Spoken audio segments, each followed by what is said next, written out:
When they finally found the king, having been driven by their faith across 1,000 miles of desert, after risking their lives with their meeting with Herod, after searching through Jerusalem and the star leading them to Bethlehem, when they finally found the king, they knew exactly what to do.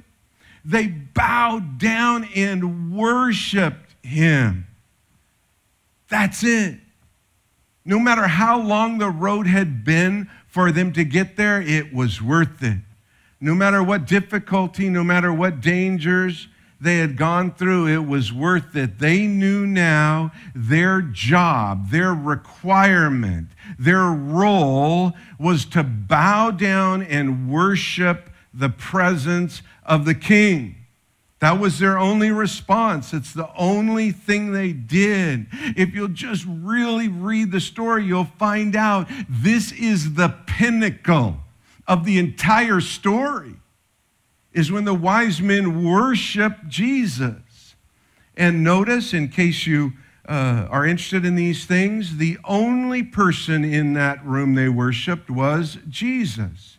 If, by chance, God wanted to put the worship of Mary in the Bible, this would have been a great place to do it.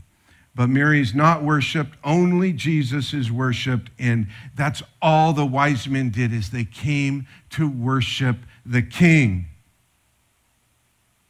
That's it. That's it. All of the Christmas story centers around the presence of the king and the response, the only correct response, of bowing our lives to him in worship. That's it.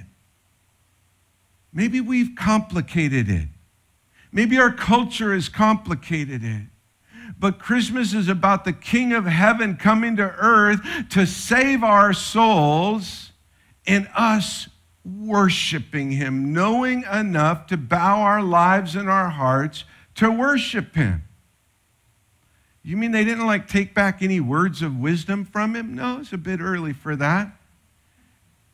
You mean they didn't pick up his newest book on how to grow a megachurch when we get back to Babylon? No, they didn't. They left with nothing.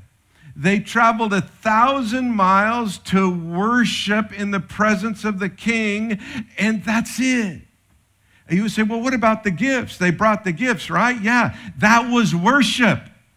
That's tangible worship. Are you getting it? Are you hearing it? You got to hear it. You got to hear it. Christmas is about the presence of the king, and are we worshiping him or not?